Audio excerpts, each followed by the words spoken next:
Okay. Just seeing if this is working. Hey, we're live. We are live. Good morning, everybody.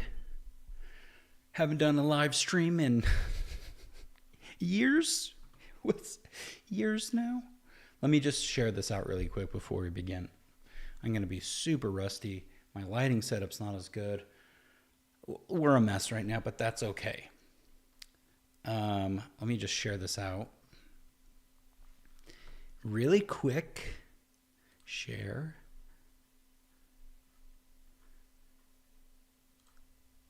There we go. Let's see who we can get joining this live stream. I used to stream to a bunch of other platforms, but now I'm just trying to stream straight to YouTube to keep it simple. Just choose one. All right. Okay. What's up, Nicholas? How's it going? How are you? Okay. Guys, like I said, welcome to the live stream. It's been so long. I want to start doing these as much as I can. The goal is try to do 3 in a week. So morning time, you're starting off your day, and you want to learn some tips and tricks, or talk about VFX and talk about all the craziness that's going on in VFX land, and then you're in the right place. So, without further ado, let's talk. Well, first, some updates really quick. So, as all of you know, and a lot of you that have been watching me for a long time, I primarily have been a Cinema 4D guy, and I've been doing Cinema 4D for years. That was everything. If you've followed me on Instagram, you'll see that I've kind of been switching a little bit, and I've been playing in Blender. So my main tools now, Blender, and I'm going to see what you guys are going to say in the chat. Blender, Nuke, Houdini. So that has been my weapons of choice recently, and I can tell you why. I can give you some reasons why that is. The reason why I've been switching to Blender is I gave it a test, and I said, hey, I'm going to try Blender out for, I was like, I'll do it for a couple of months and see how it goes. And I was doing a lot of client work, and I found that I was getting things done way faster, which was super interesting. I love Cinema 4D. This is, again, all these tools are great in different ways. For what I was doing, Blender for some reason was faster. It was a lot quicker. I could get point A to point B super fast. Really impressed. So I was like, I'm going to keep using this. And then I still use Houdini when I'm like, I have a big sim, something that I can't really bring over, do it in Houdini, and it works out great. So larger stuff, Houdini, more VFX heavy, I say in Houdini. Super fast, like product rendering and doing really quick, even compositing stuff, like doing projections and set extensions, amazing. I had an experience recently doing some tracking, and I was using Nuke's tracker, and I was kind of testing them all out. I used PF track, and I would say Blender's tracker was surprisingly really good. And I could get a really good track and get something in super fast. So every time I think Blender's going to be disappointing, I'm going to give it a task. It's actually been really surprisingly good. Now, there are definitely things that Blender doesn't, in my opinion, do very well at. But overall, I've had a really good experience with it, and I think I'm going to keep using it. So today, I want to show you guys some of my favorite compositing tricks. So these are things that are going to take your renders from looking, pretty good to like cinematic. And that's what I love doing. And so I thought, you know what, we're going to kick off the stream doing something like that. If you guys can hear me okay, and if my audio isn't bad and crappy, give me a thumbs up in the chat or something, and let's see if it's working okay. Again, I'm going to be a little rusty. We're going to have tech problems left and right, but I want to see if this is going to work all right. So, say hello if you're joining, and I'm going to open up Nuke, and we'll get started. Let me remember how to switch over to everything. Let's see. Hey, there we go. There's me and Nuke. I also have been primarily using, let me see if I can show you guys. It's not going to show you. Wacom. It's just so much easier when I'm doing stuff here in Nuke to use this. I'm a lot faster. And so, yeah, I'm sitting here. I got my keyboard on this side. Bam. And I can just fly. Let me pull up the chat, make sure. What's up, MFlex Films? Thanks for joining. And let's jump into this. Okay, let's find a something that we can render out really quick, or bring in really quick and make look good. I have some, let's see. No. Game, okay, I don't even know which one this. Oh, okay. We'll do this one. This was a, yeah, we can do this one. I'm going to bring in this. This was rendered out. Look how dark that is. You can't see it. Don't worry. So this is something I rendered out of Blender. And if I obviously gamma it up, you'll see. I did a quick render, a mocap in Move 1. Have you guys heard of the Move 1 app? It's amazing. You can do motion capture right out the gate. So the first thing you need to do is when you're rendering in with Blender in AGX is you have to change your color config. So up here, you go into here and you want to download your, I have this AGX config, switch it to that, and that's going to get you in the right color space. And then you'll see that it's a native sRGB, but I think it's pretty much the same as the AGX one.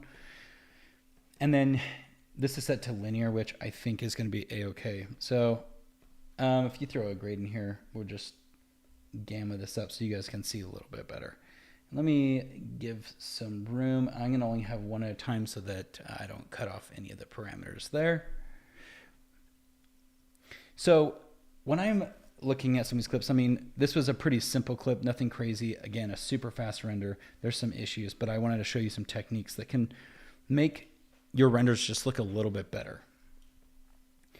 And a lot of it has to do with lens stuff. So a lot of the times we have a lot of lens, like chromatic aberration and things like that. And I think a lot of artists that I see just posting on Instagram, they usually will just do like a grade and then they're done. And I'm like, there's a lot more you can do to it.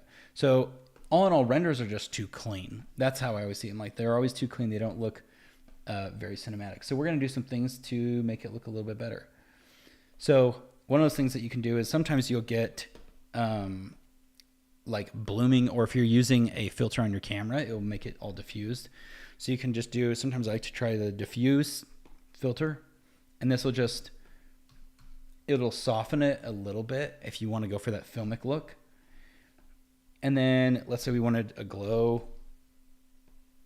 You could do a quick glow, turn down the tolerance level, and you'll see what it's doing over here. It's just adding that a little bit. I would also really highly suggest getting the, it's called the Nuke Survival Toolkit. Nuke's, it's the best thing in the world if you're a Nuke person. It has tons of really cool gizmos, which are, if you don't know what gizmos are, they're basically plugins for Nuke, and it's totally free. So Nuke Survival Toolkit is amazing. So one of my other favorite things is, I'm just going to throw a bunch of these effects down and then we're going to play with them, is they have a really cool anamorphic, AE anamorphic filter. This one is, see, when you first put it in, it's going to be all crazy, but you have to make sure that, so I'm going to hit S, and I know you guys can't see this down here, so let me change my view really quick. Sorry guys, again. Okay. So the settings down to the right side, you want to make sure you're always setting your settings to whatever your footage is. So mine is this 1920 by 704. So once I set that up, then this anamorphic effect won't make it all crazy. So always set your settings there first. But what this thing is doing is it's distorting our footage a little bit. And the thing that I really like that it does, and we're going to just really, let me just do this actually. I'm going to just gamma this up so you guys can see much better.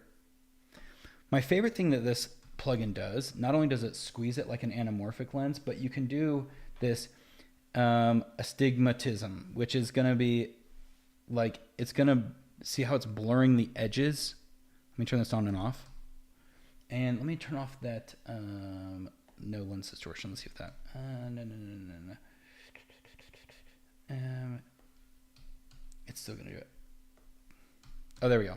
So what it does is adds that like edge blurring. So it'll blur all around these edges, which is super, super nice and photoreal because you'll get lenses that will just blur the edges. And I love that look. So it's just going to do like a kind of a circular blur. And if you have depth information, it'll actually do depth of field and anamorphic bokeh and stuff like that. So that's one thing that I really like to do. And crank that up. Okay. So maybe we'll reset this by clicking there. Gamma. I'm going to crank up that. I'm going to give this, we're just going to re-gamma this. So once I have that in there, the other thing I love to do near the end of my chain is a toe. And a toe is just going to lift up the black area. So you'll see it's what's called milkiness. Is there a red giant? This is from our friend asked a question. Is a red giant gizmos for Nuke? I believe there are. Yeah. I think there is you can get red giant stuff. Yeah. And I think I had, I did have red giant, Boris, I have Mocha, Black Magic. Neat video is a must have. Yeah. You can get all the Magic Bullet stuff and I think other tools too. Yeah. Which are really good. So just even adding this milkiness is going to help. Now, another thing, if you get these highlights, this is something that a lot of people also don't do, is see that super hot spot at the top of your chain. Sometimes if you get these in CG land, if you do a soften, what this is going to do is it's going to take those super highlight areas. Let's see if I can get it to do it. It'll flatten out anywhere that's like peaking. Let's see if I can get it to do. I guess it's not too much. But if you get like flickering, like little flickers on your highlights, use a soft clip. And what it will do is it'll just bring down those super high points that are like fireflies that are just popping around from highlights. So it's really hard to tell. But this one's not doing it right here. Let's see if I can get it. One of these. Sometimes I just play with things until it works. Okay, that's not working. Okay. So we're not going to worry about it. So the other thing that I think this one already has motion blur on it.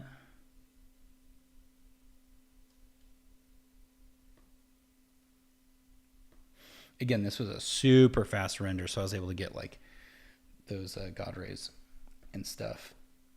And they weren't too flickery, but you can see a lot of flickering happening in there.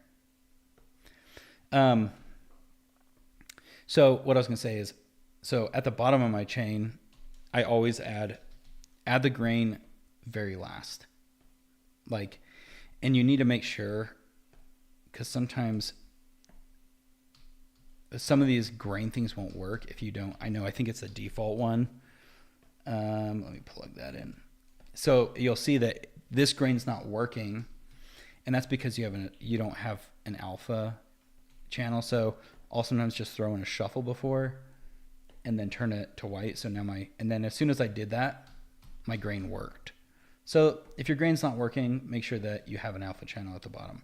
I don't really like using that grain node. I like using the Luma grain node. It's by Luma Pictures, super good. The other really good one is the let me just type it, grain. Yeah, PXF grain. This is another really, really good one. So between Luma grain or PXF grain, super, super good. So now you can see we got a little bit of grain in there. That's looking nice. Now, another thing that a lot of people forget is what's called halation. And this is a super handy tool. And it's going to give us what happens with film is you'll get like red blooms around stuff. And let me turn the tolerance way down. You'll start seeing it come through.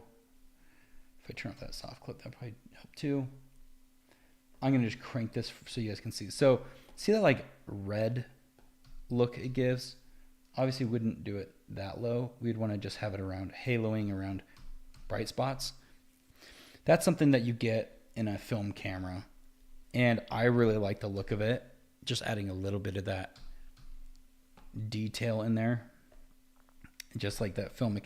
And you have to think of your whatever you're creating as a real filmed thing. Like, I don't like my stuff looking super CG. I like to dirty it up. And that's why you'll see that I add all these things like grain, bloom, because if you're shooting through a lens, it would do all this crazy stuff. It wouldn't be super clean. There is a place for clean renders, absolutely. But I really like the dirty look on these. This was just kind of a test I was doing for a project, seeing how it could work, doing mocap and kind of like storyboarding. You could do some quick like storyboarding stuff. And I want to show you another advantage of doing it this way, some things that you can do. So yeah, those are just some quick things you can do. And of course, you want to add in chromatic aberration. So this is a quick one, and you'll see. What's up, Vincent? Yeah, I'm back. I'm gonna try to do a lot more of these streams. Try to jump on and see what happens. I'm pretty rusty doing streaming stuff, but the goal is to do a lot more of it. I'm just showing some techniques right now of how to do some film stuff that's made my renders look a lot better. So that's previewing. I'm going to show you guys on my ArtStation.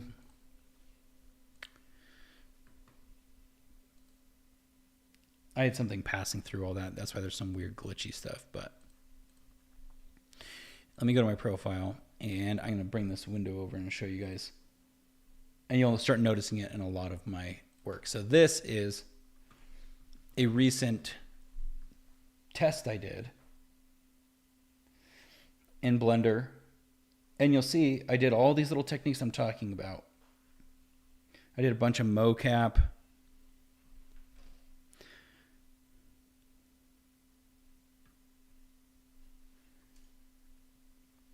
And then I comped in a lot of the smoke stuff. Like you'll see his breathing and all that stuff.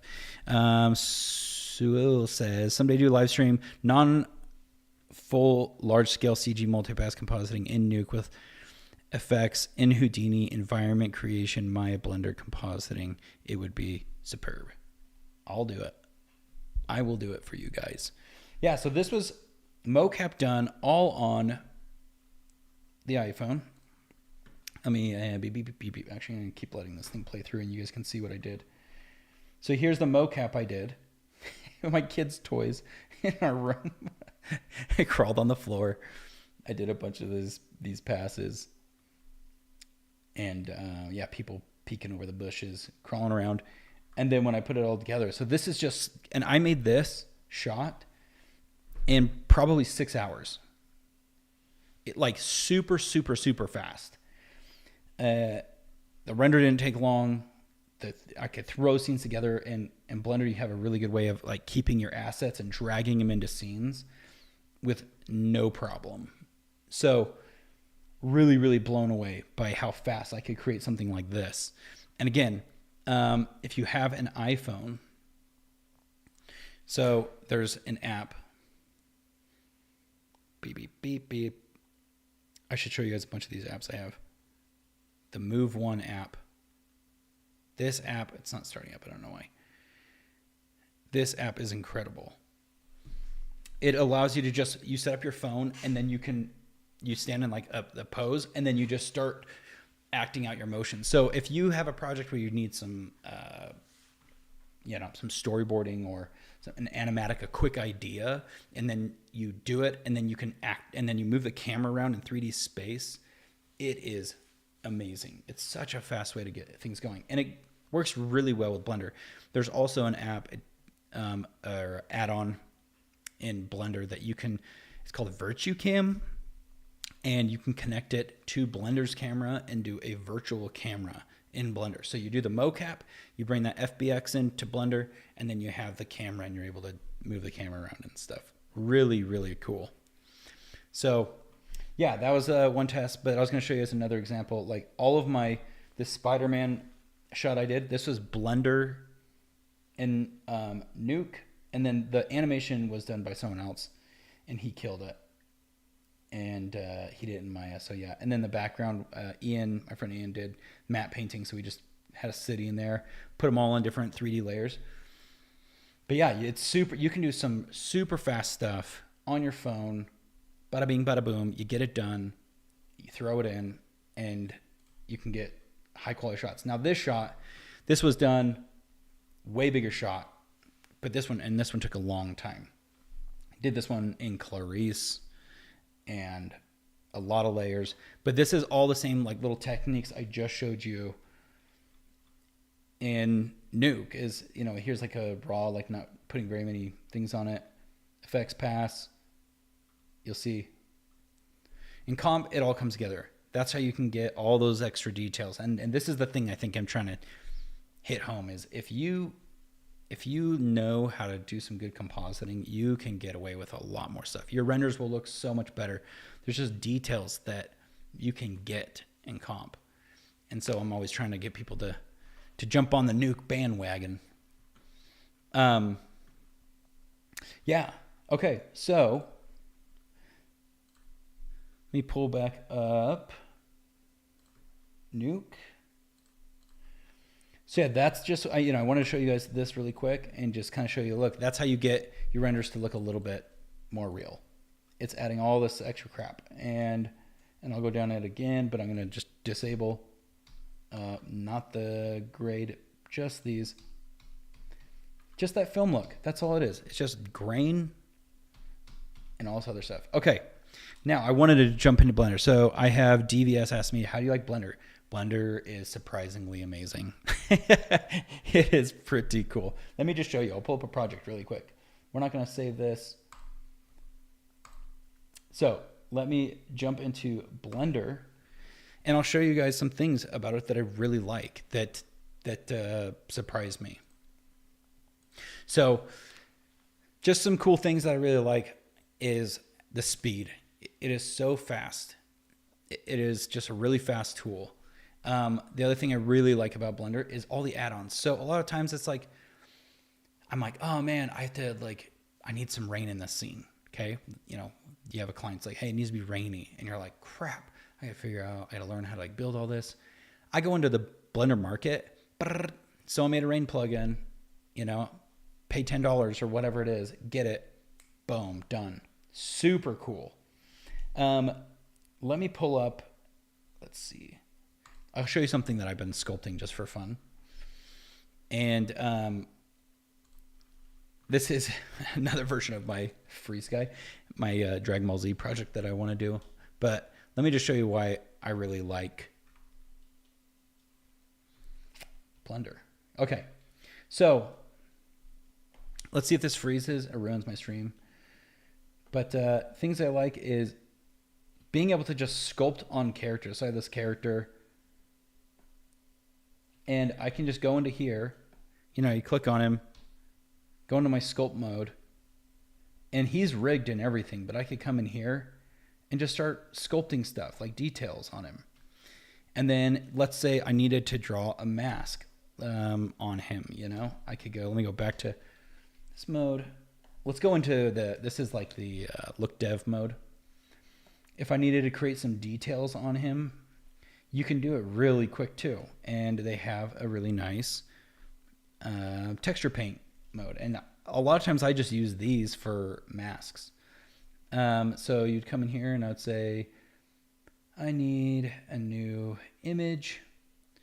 Go boom, create a new image. And you can also create new materials. 2048. So this is just like Substance. It's not as good, but it's pretty amazing. Yeah, DVS is saying the sad thing is this isn't used in a lot of professional industries, but this will called, but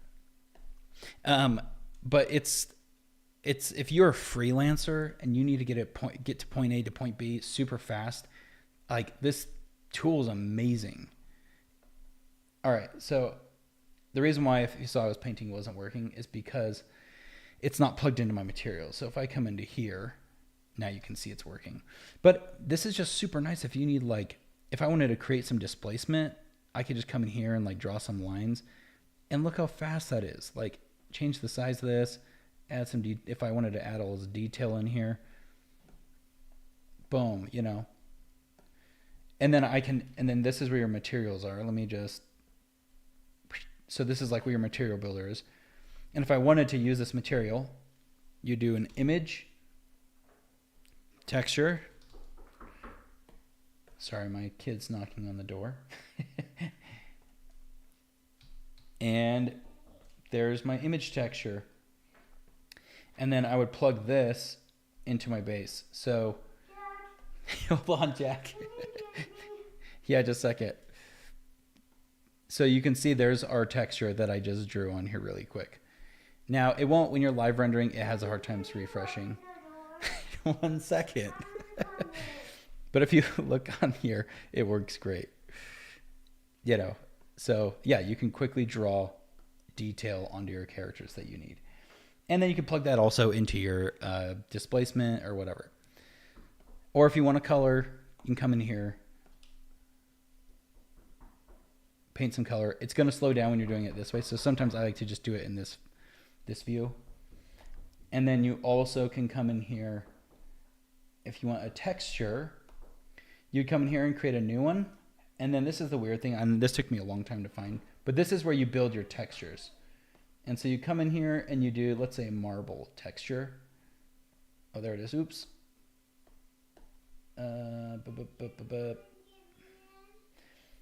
And sorry, guys. We do the clouds. Okay, there we go. So now you can add some little noise details. Come in here, change the size of it. And it would work like that. My kid is trying to get into my office right now while I'm live streaming. And this is why I don't live stream very much. It's because it's difficult. So there you go. I know that does look good. But it's really cool that you have the ability to do that. And then let's take a look at it in the live render. Boom. We painted some color on him that quickly. Super, super cool. So that's one thing I really like about this. And then let me show you. Oh my gosh, my kid won't stop knocking on my door. Well, sorry, you're probably thinking this guy's obsessed with the red giant. Haven't been Nuke. Can you help? Can you rotate the profile? Wait, can you rate my profile? Yes, I will. Sorry, hold on. My kid's at the door. 1 second. You're back. Jack, I'm gonna call you guys upstairs. I love you.